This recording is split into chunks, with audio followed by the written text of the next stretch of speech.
And then,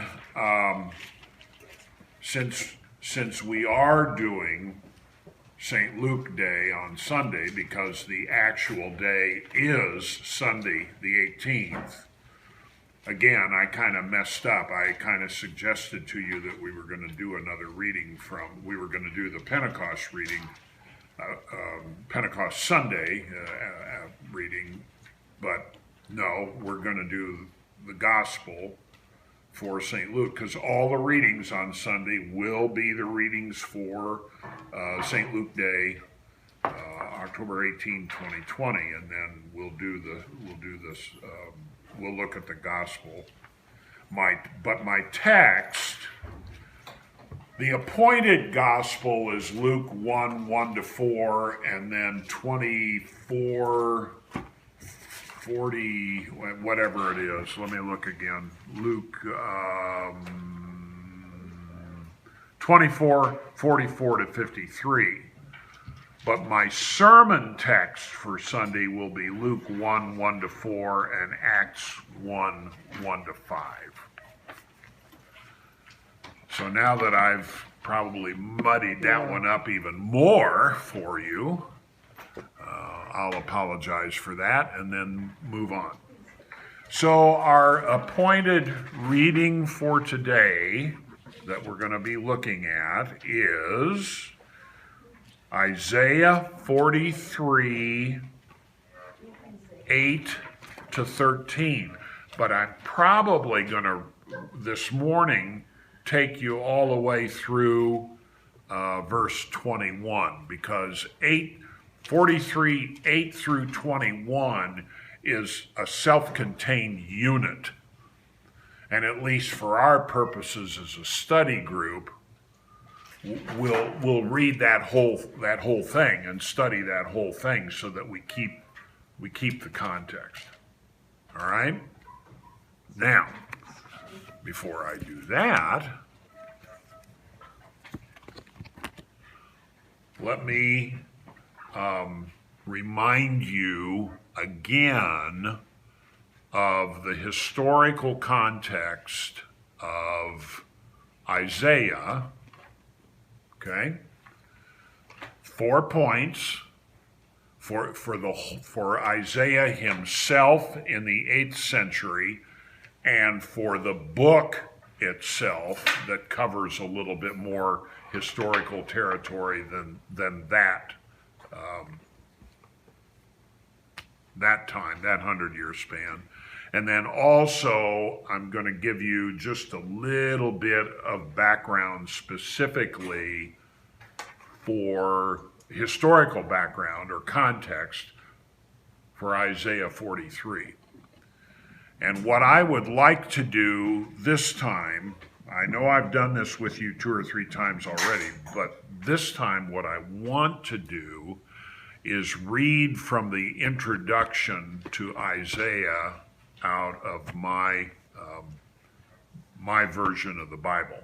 Okay, I'll do this slowly because it can't. If I rip through it, there's a few details here that could just kind of muddy up, and I don't want to do that to you. So let's just take it one point at a time. The background to Isaiah, and this would now be the book primarily. 4 pivotal moments in the history of the Israelite people that form the background to the various parts of the book of the prophet Isaiah. Okay? Number 1, the Syro-Ephraimite War and its aftermath. And that's a hyphenated thing, and it's SYRO hyphen, and then Ephraim, EPHRAIM, and then ite on the end, ITE, Ephraimite. Syro-Ephraimite War and its aftermath. So here we go. We're still at point 1. We're at home plate trying to hit a fastball. After a period of relative peace between the northern kingdom and the southern kingdom of Israel, because they both existed in the 8th century. You still had the northern kingdom. International tensions arose after the Assyrian Empire in about 745 BC began an effort to conquer lands to the west of Assyria. Now, I'll just stop there for a moment. I'll have you imagine a map of the Middle East as you've got your eyes closed and you're looking. You can see the Mediterranean Sea, and then at its right end is Judea, Palestine, and then up towards about 1 or 2 o'clock on the clock face is the Assyrian Empire. Its capital was Nineveh. Where do we run into Nineveh in the Old Testament? Jonah. Jonah is commissioned to go to Nineveh and preach against it, and that's when he goes to Joppa instead and flees, and then the storm comes up, they figure out he's the problem, they toss him overboard, and he gets swallowed by the big fish. And then when he comes home, his wife says, "Where in the world have you been?" You smell funny. Yeah, you stink. So that is a major place in the Old Testament story where we run into the city of Nineveh, the capital of Assyria. So the lands that the Assyrian Empire are trying to take over at that point are Syria, no relation to Assyria. They're two different empires. Assyria, Syria. They're trying to take over Syria, the northern kingdom, it was also known as Israel, southern kingdom, Judah. Judah because that's the primary tribe of the two in the southern kingdom, the other one being Benjamin. The northern kingdom was known as Israel, but it was sometimes also known as Ephraim because that was the prominent tribe of the 10 in the north. Now you know why it's called the Syro-Ephraimite War. Now, trying to move forward here and trying not to leave everybody in the mud, and I can do that if I'm not careful. Uzziah, who was a Judahite king, southern kingdom guy, whose reign began in the peaceful era, he died in 733 BC. That's about 12 years after Assyria starts kicking up their heels. And he was succeeded first by Jotham and then by Ahaz, and then Pekah, the king of Israel, that's the northern king, and Rezin, the king of Syria, not Assyria, but Syria. Those two go into cahoots. Why? Because they're being threatened by Assyria. But they want help. So they try to get the southern kingdom to join in with them in an alliance against encroachment by Assyria from the northeast. And then when that effort failed, namely to get Judah to sign on to their scheme, they attacked Judah to replace Ahaz with a more favorable king. And that's the Syro-Ephraimite War. Because it was Syria and Ephraim against Judah, trying to get an alliance to square off with Assyria. So 2 threatened lands from Assyria, trying to get a third one in the south to join them as 3 to fight back against the Assyrian Empire. And like I always say, remember, there's a test on this next Wednesday. Oh, one other thing. This dynamic, specifically Assyria trying to conquer this strip of land,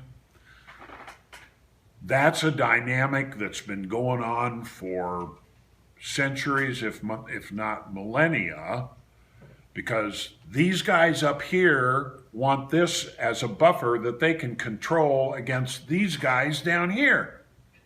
And these guys down here, such as Egypt, they want this strip of land as a buffer to control against these guys coming from down here.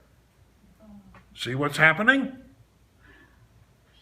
And that is a very common thread through Old Testament history and the whole business of kingdoms and empires and who's in charge of what. And you've got Egypt and Phoenicia and, Lebanon and the northern kingdom and the southern kingdom and Syria and Assyria and Babylon. I mean, it's a fruit basket upset.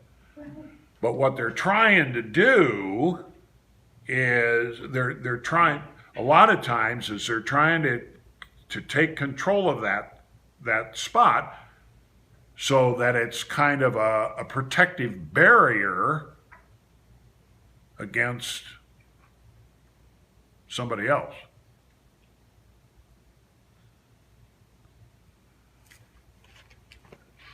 Now, there's one little trick here in this point number 1.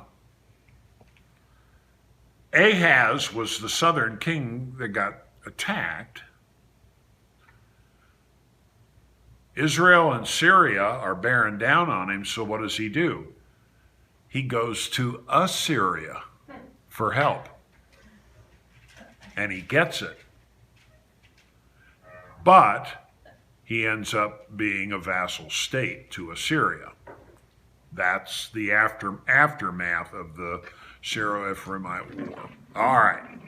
Point 2 then is an Assyrian invasion. In the decades after the Syro-Ephraimite War, the Assyrians expand their influence. They take over Syria. They attack Israel, the northern kingdom, which falls in 722 BC. That's when the 10 northern tribes, we sometimes refer to them as the 10 lost tribes of Israel, that's when they disappear from the historical scene.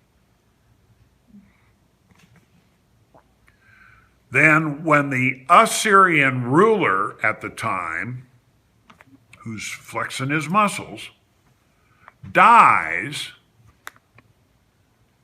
Hezekiah, the king of Judah, southern kingdom, son of Ahaz, decides to rebel against Assyria. Why? Because southern kingdom ended up being a vassal state in the previous dust-up.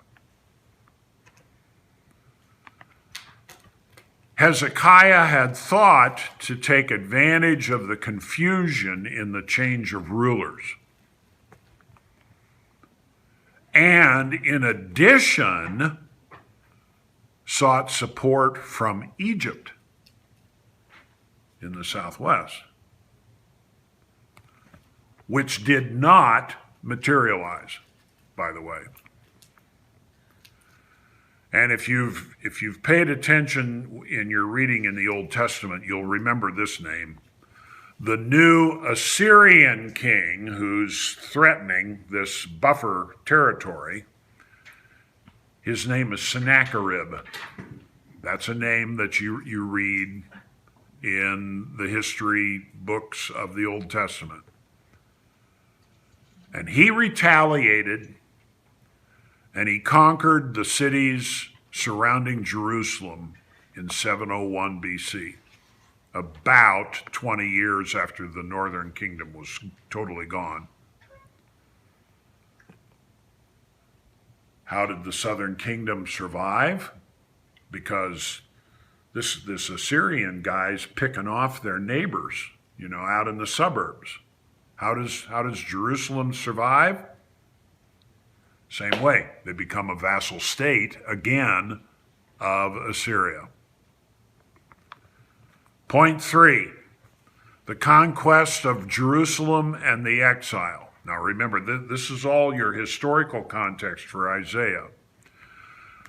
During the 100 years after all this that I've just told you, namely throughout the 600s BC, the Assyrian Empire gradually weakened. And in 612 BC, the rising Babylonian Empire conquered the Assyrian capital of Nineveh. And the international power struggle for this buffer land became one between Babylon, which is kind of out further east from Assyria, and Egypt in the southwest. In 605 BC, and Judah's caught in the middle of this.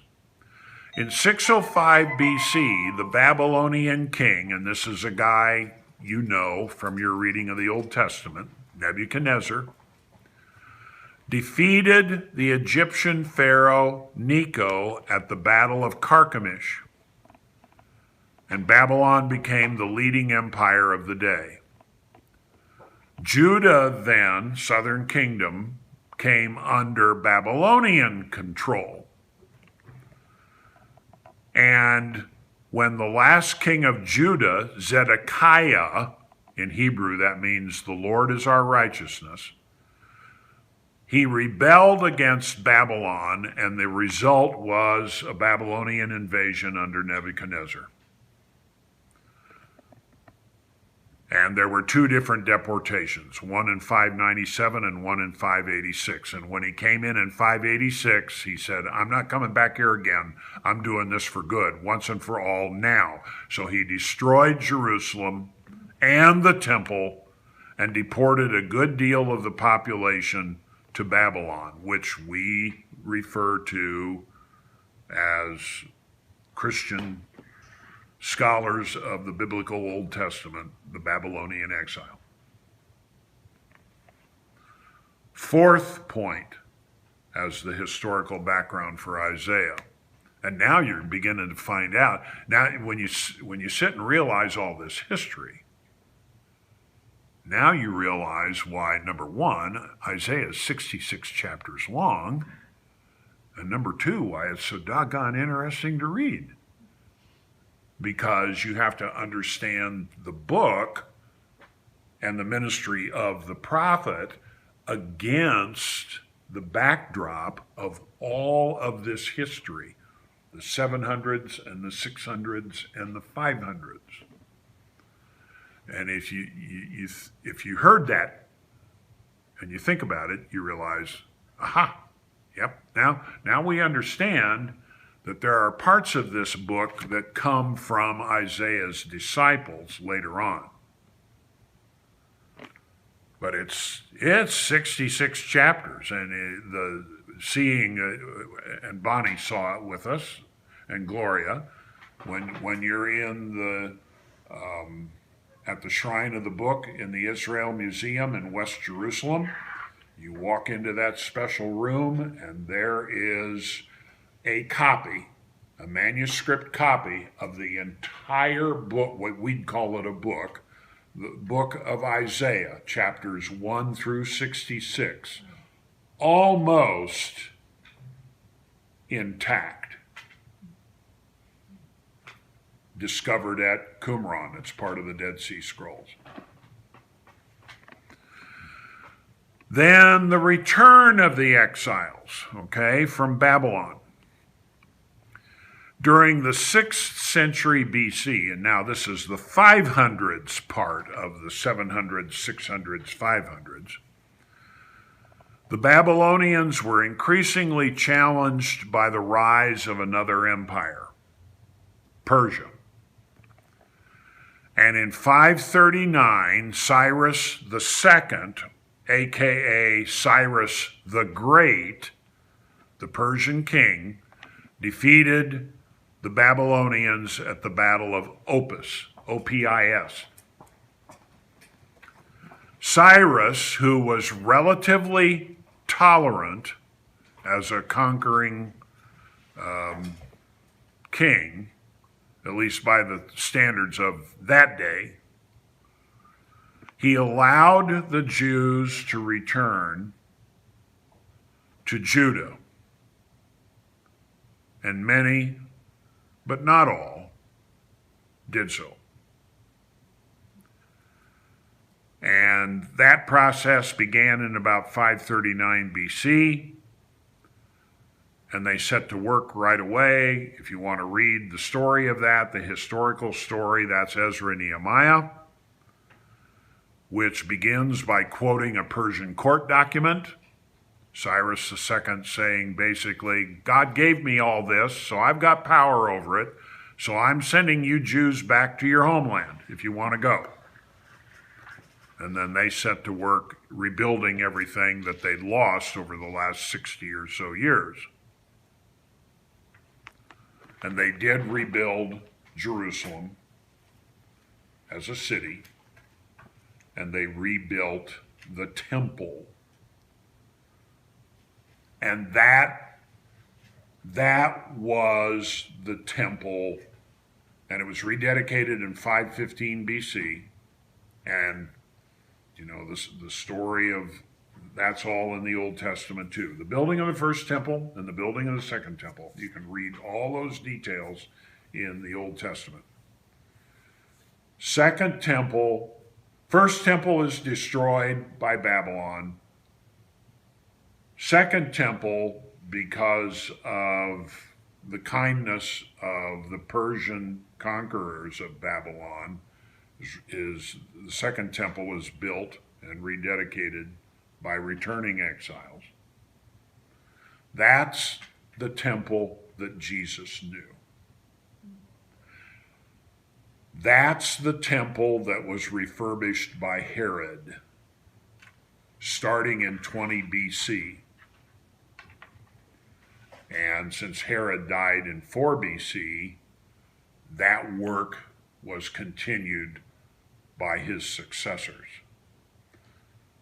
But I suspect, when Jesus said, for example, destroy this temple and I'll rebuild it in 3 days, one of the responses was, this place has been this is being remodeled for 46 years. How you're going to tear it down and build it in 3 days? It's been 46 years in construction.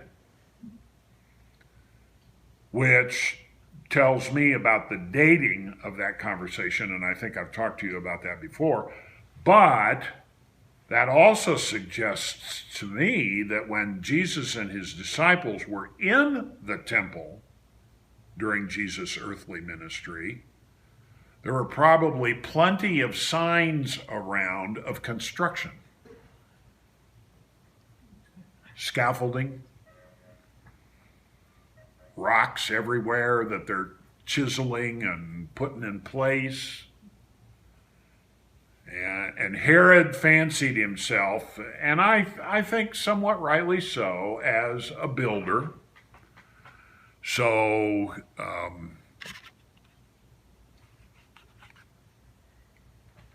he undertook that project, and he did so in earnest, and he wanted that to be a showcase because he was trying to curry favor.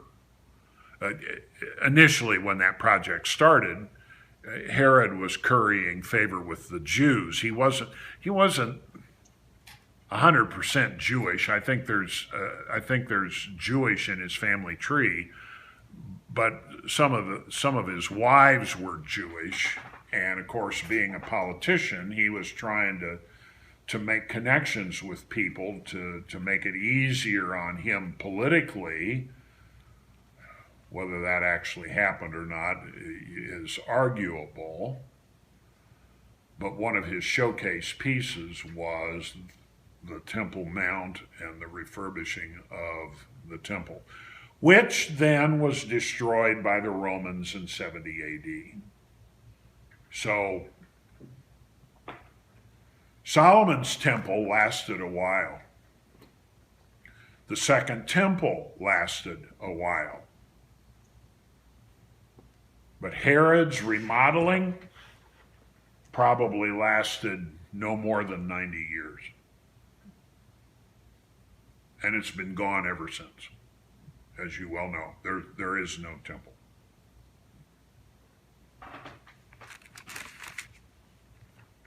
So that's the historical background for Isaiah. Oh, and maybe what I should do yet, I think I told you I was going to do this. The specific historical background for chapter 43.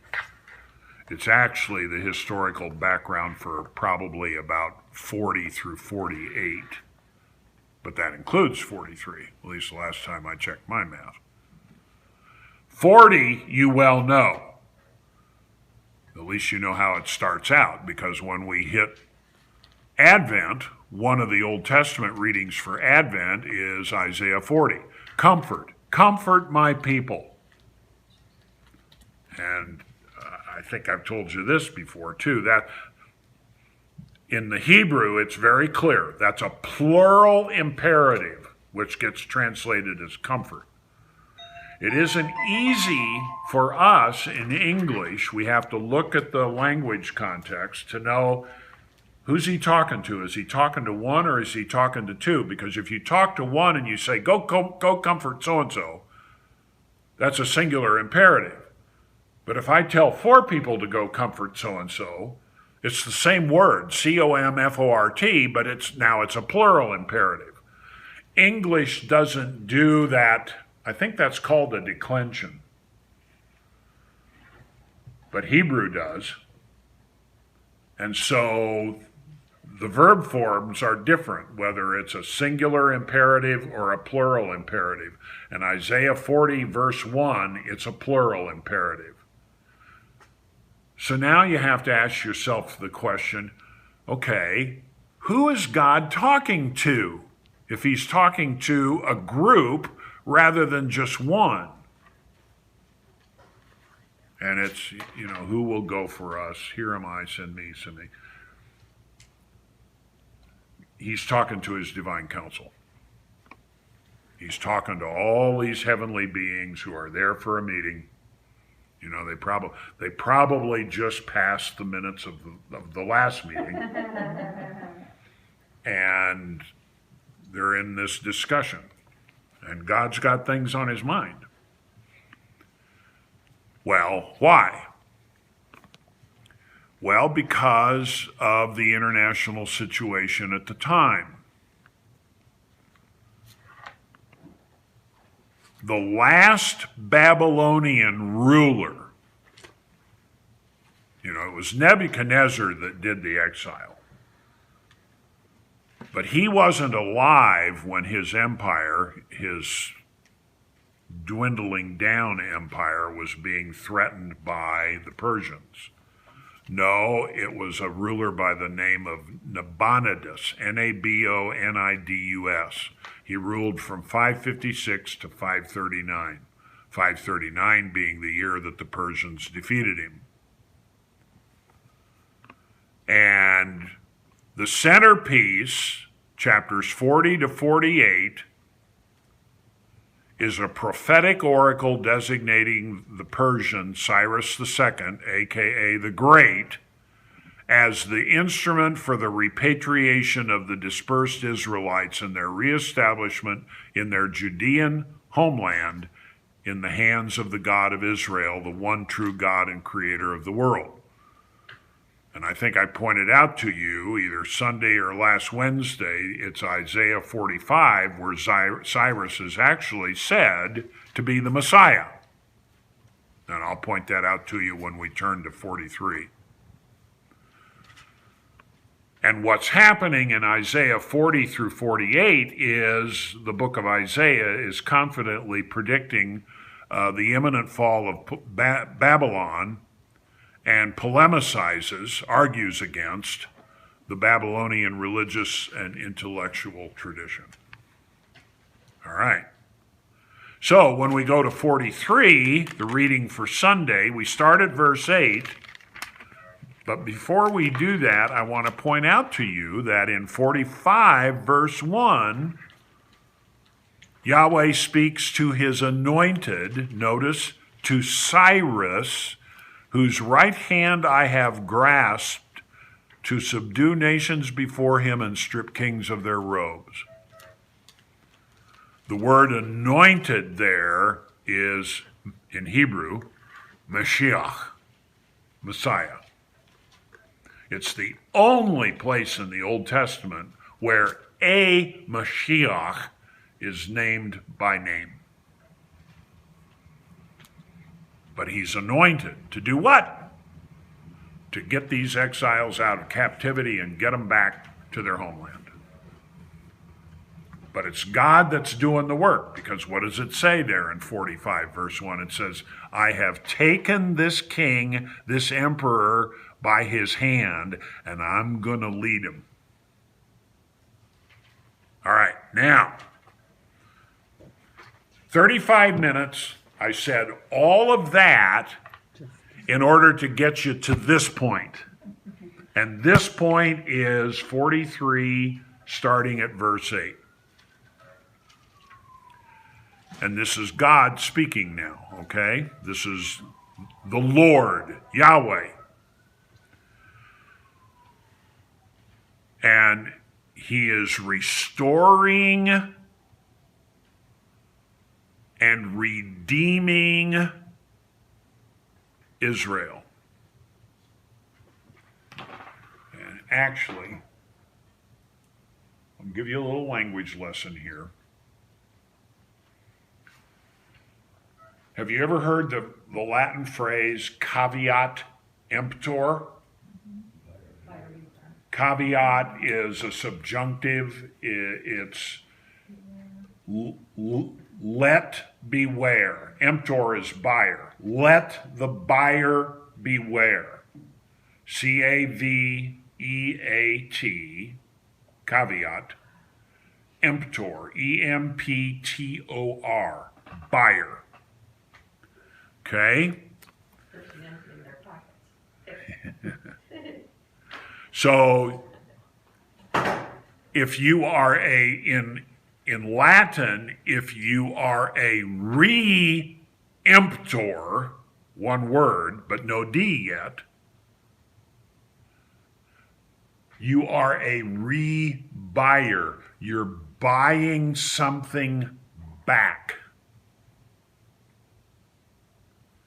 And then for us to transliterate into the English, we add the D. So re-emptor in Latin, the buyer back, becomes in English the redemptor or redeemer. Again, a buyer back. Okay? So, and that's how God is speaking here in all of these verses. He has bought back the Babylonian exiles.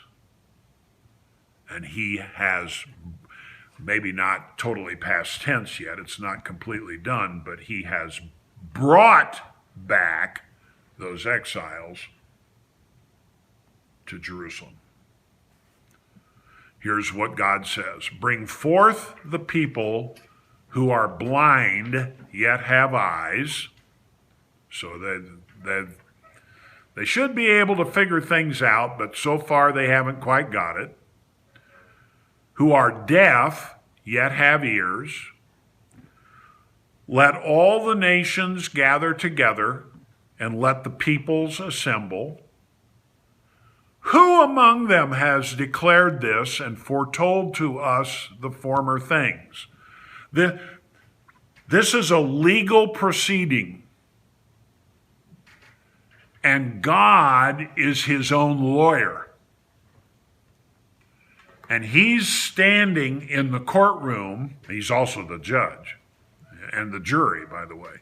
But he's standing in the courtroom and he's walking around making a statement. And he says, who else has pulled this off? Who's declared this? Who among them? Them, probably the foreign false gods. Who's foretold to us the former things? In other words, it's not just about predicting the future, but about having that predicted future actually happen. That's prophecy. Anybody can foretell the future. You can just say, well, in 3 weeks, such and such will happen. Well, how will we know? Well, the time will tell. But see, here's the legal part of this, middle of 9. Let them bring their witnesses to justify them, and let them hear and say, it is true. So there's a legal contest here between God and the false gods. Then God says, you are my witnesses. Well, maybe you were scratching your head and trying to figure out, why is this a first reading for the day of St. Luke? Well, there it is. Luke is a witness. In fact, in my sermon, I have to stop and think if I include these actual words from Acts 1 or not. But, I'm doing Luke 1, 1 to 4 and Acts 1, 1 to 5. But in Acts 1, Jesus actually says what to his disciples? You are my witnesses, beginning in Judea and Samaria and Jerusalem and the ends of the earth. So you are my witnesses, says the Lord, and my servant, now that's a singular, whom I have chosen. I don't think that means Isaiah. I think that means the nation that is being, hopefully, restored to their homeland. That you may know and believe me and understand that I am he. I am your Re-emptor. I am your buyer back. I'm your redeemer. Before me, no God was formed.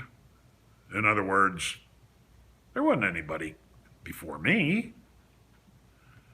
Nor shall there be any after me. That's the end of verse 9. I am the Lord, and besides me there is no, look at the English word, Savior, Re-emptor, buyer back, redeemer.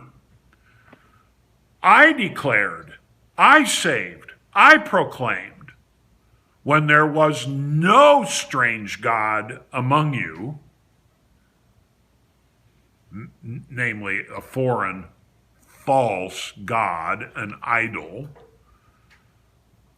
and you are my witnesses. We're in court. This is a lawsuit. I'm making an argument here. And you're my best witnesses because you've seen all this happen and you can't deny it. I am God, and also henceforth I am he. He, namely the guy who's doing all this stuff. It's not just some generic God out there. This is the God who called these people to be his centuries ago. And he wants them to get that. I work, and who can hinder it? Okay, now we're at 14, which is the last verse of Sunday's reading, but I'm going to read beyond that. Thus says the Lord, there it is, your Redeemer, the Holy One of Israel. For your sake, I will send to Babylon and break down all the bars. Well, it doesn't mean the corner bars in the neighborhood. It means the bars that are holding them in prison. And the shouting of the Chaldeans, that's another word for Babylonians, and their shouting is of victory. They're going, ah, look, what we did, what we pulled off, we're the big guys on the block. But look what God says. That'll all be turned to lamentation. I am the Lord, your Holy One, the Creator of Israel, your King. And he could have added to that, and nobody else. Thus says the Lord who make now, okay, this is an important part. Unfortunately, this isn't in the text for Sunday. I think we should have read this through 21. The committee should have included all the way through 21. Thus says the Lord who makes a way in the sea. What's that reminiscent of? The Exodus. Crossing the Red Sea. A path in the mighty waters. Who brings out chariot and horse, army and warrior. They lie down, they cannot rise. They are extinguished, quenched like a wick. That's the Egyptian chariot army caught in the sea when it goes back together. And now you should be thinking of that very dramatic scene in the film Ten Commandments. They're crossing, and the waters are up like this, and then Yul Brynner, the Egyptian pharaoh, they decide we're going to go after them, so they're riding through, and Moses and the rest of them barely make it out, and boom, here comes all the water and catches that Egyptian army in the sea. That's what this is talking about. But what it is implying by including that here in this historical moment is that you thought the Exodus was great? Wait till you see the return of the exiles. And it uses Exodus imagery to describe the return of the exiles from Babylon back to Judah. It even says, now, we sometimes, even in this day and age, politically, people crab about revisionist history and rewriting things and even stuff like fake news and this and that and the other thing. Look what God tells them. Do not remember the former things or consider the things of old. The central historical event of Israel's history, and now God is telling them, forget that. This is something else. And that's what he says in verse 19. I'm about to do a new thing. Now it springs forth. Do you not perceive it? That's kind of interesting imagery because you're talking to desert people who don't see a lot of things springing forth every day in the desert. But what God is going to do is going to spring forth. I will make a way in the wilderness and rivers in the desert. The wild animals will honor me, the jackals and the ostriches. By the way, there aren't many ostriches in the Holy Land these days. That the habitat is all moved around. Because, why? Why will they honor me? Because I give them something to drink. I give water in the wilderness, rivers in the desert, and not just to the animals, I give drink to my chosen people, the people whom I formed for myself, so that they might declare my praise. That's a follow-up to Isaiah chapter 40. Who will go for us? A voice cries, what shall I cry? Here it is. And then as part of this big picture, Isaiah 45 verse 1, Cyrus II, Cyrus the Great, who is referred to as a Messiah. And then, as predicted, the return of the exiles actually happens. And you read about all of that through this section of Isaiah and then the concluding section of Isaiah. You've got it all the way through and including chapter 66. And you might remember that some of our Advent readings, some of them even quoted by Jesus in his own ministry,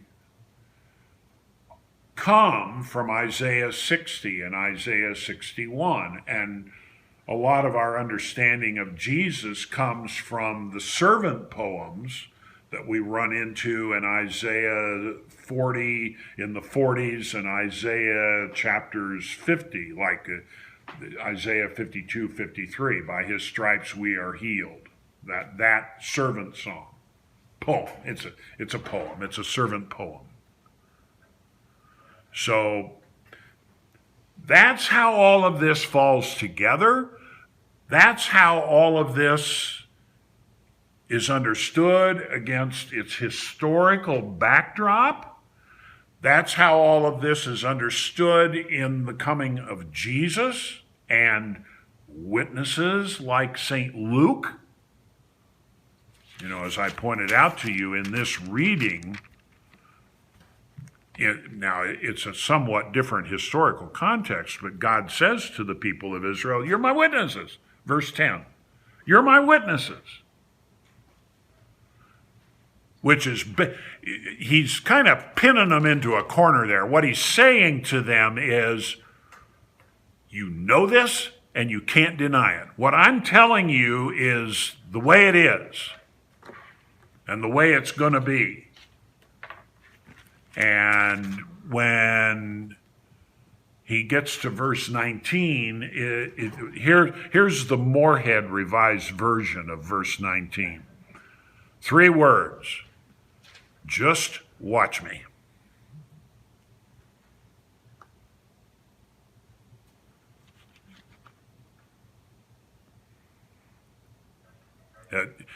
In chapter 44 even, chapter 44 verse 1 and following, here's these same themes again. Listen up, Jacob. The Lord who made you and formed you, don't fear. I'll pour water on the thirsty land and streams on the dry ground, and I will pour my spirit upon your descendants. That's reminiscent of the prophet Joel. Your young men shall see visions, and your old men will dream dreams, etc., etc. That's the first reading for Ash Wednesday. Return to the Lord your God, for he is gracious and merciful, slow to anger and abounding in steadfast love. I think that's Joel 2, verses 18 and 19. Well, you've got that language here. Because what's happened? Well, God gets these people out of slavery in Egypt. That's the old stuff. In verse 18, he says, you don't have to remember that anymore. Something better is here now. And from the Exodus all the way through and including the exile and the return of the exile, God is saying, look at all the stuff that's happened to you. And I was there with you all the way, all the time, and you didn't get it. Because that's why you ended up in Babylon in the first place. You could even kind of take it way back to the early chapters of Genesis and say, you weren't getting it, so I sent a flood. You're not getting it, so I send you the exile. But now here we are at this point in time. I'm your Redeemer. I am buying you back from the false gods, from the power of death. I'm going to reconstitute you as my people again. You will be a new nation. And you, look at the end of verse 21. You're the people I formed for myself, and you will be the ones that will declare my praise. Which kind of takes you back to verse 10, you're my witnesses, and which also jumps you forward to Luke, because what's Luke doing? Luke, as he very clearly states in the opening verses of Luke 1 and Acts chapter 1, and I think also in Luke 24, hey, I'm telling you very specifically, this is what God is up to, and I'm going to give you a very orderly account. I'm going to include all the important parts, and then it's like he's saying to them, it's the story of Jesus, you're going to hear it from me, and now you're going to be without excuse. And then in Acts 1, Jesus says, just before his ascension, you're my witnesses. In Jerusalem, Judea, Samaria, ends of the earth. And once that's said, and Jesus disappears from their sight, then what happens? The disciples go out to all the world, and it's kind of like, yeah, this is a prediction of the way this is all going to happen. But the Jerusalem / Judea, Samaria / ends of the earth period, that ends up being an outline, a structural outline of the book of Acts. Because the first few chapters, where are the disciples? They're in Judea and Samaria. And then next, they're dealing with Jerusalem. And then what comes next? Paul's missionary journeys. And where is Paul at the end of chapter 28? He's in Rome.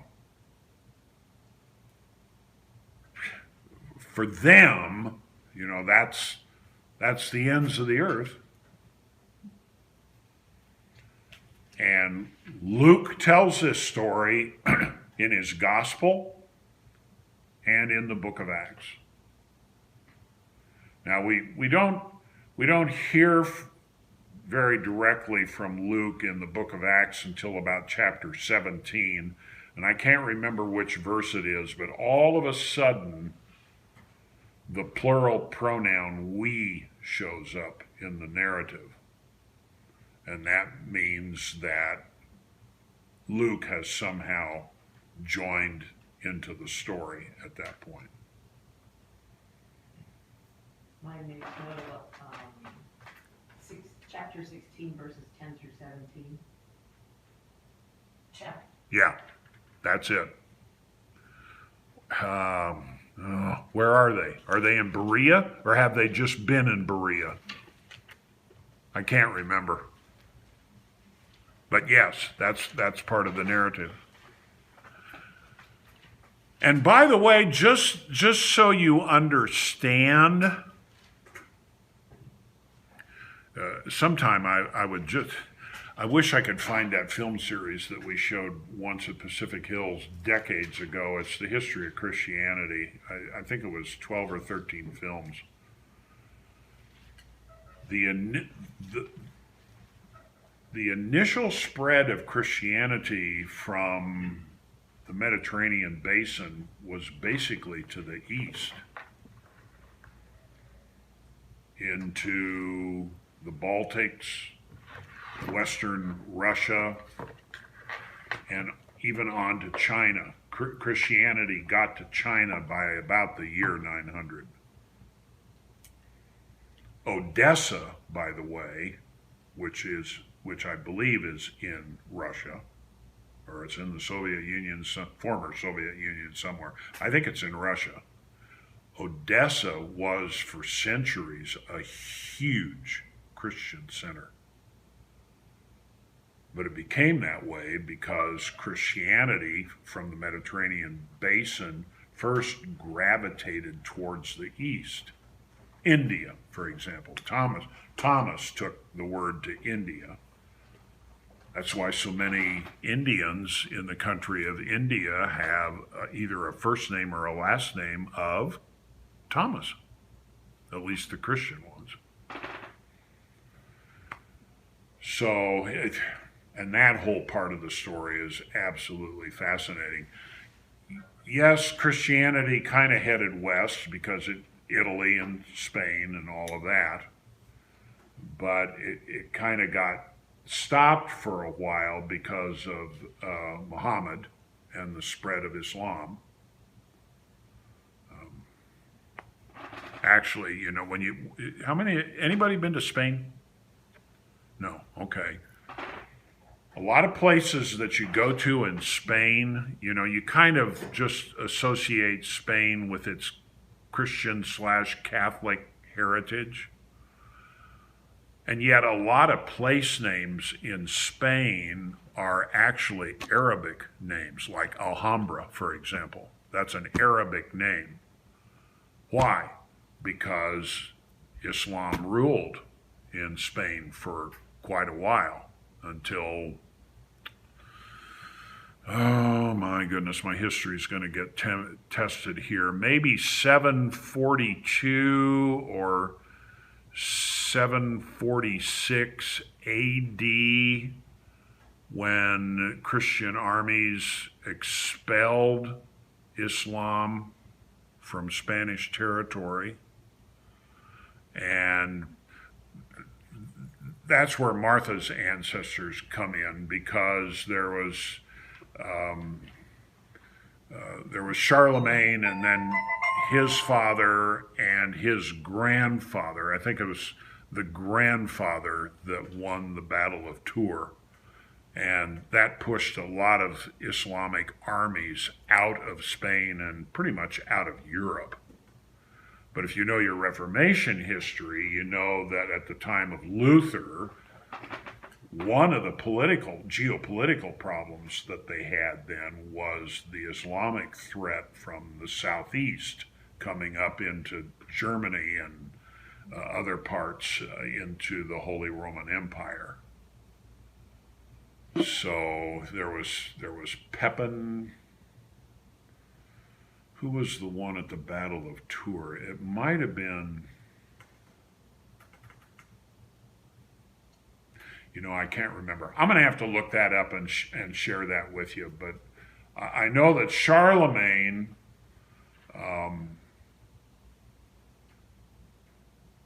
was crowned the Holy Roman Emperor by the Pope on Christmas Day in the year 800.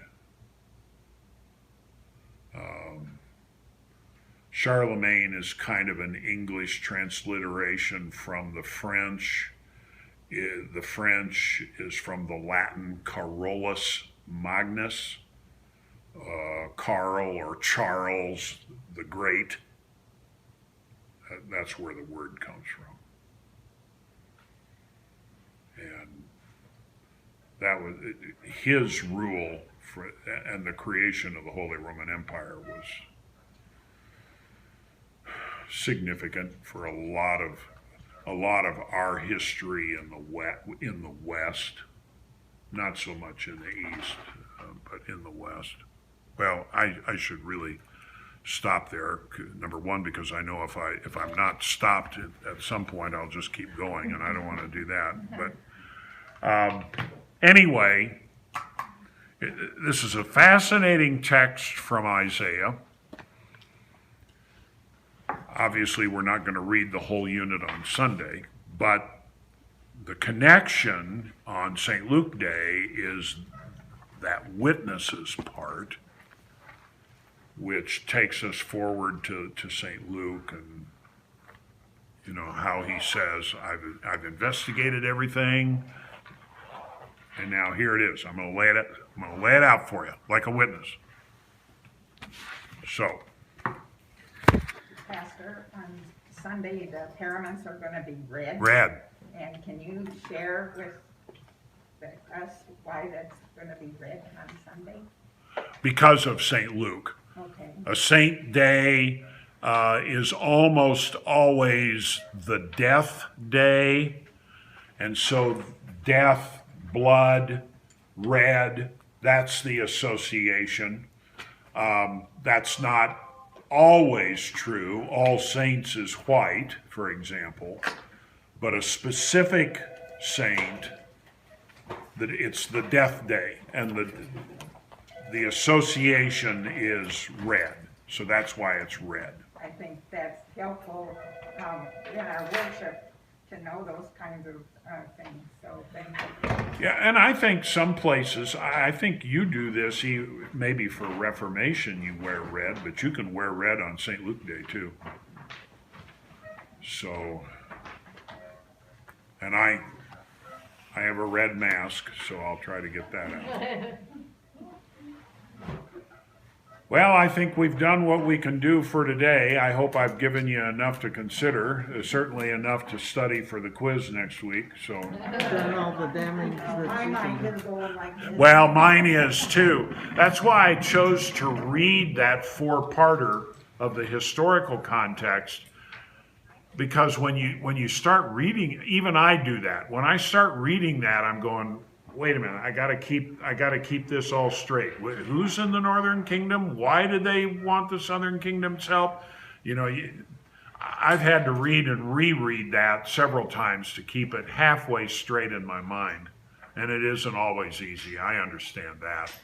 So I thought, rather than me just sitting here and paraphrasing off the top of my head, I thought it might just be better to read that to you and with as little commentary from me, Yeah. as little commentary from me as possible. Bye, lady. Have a good one.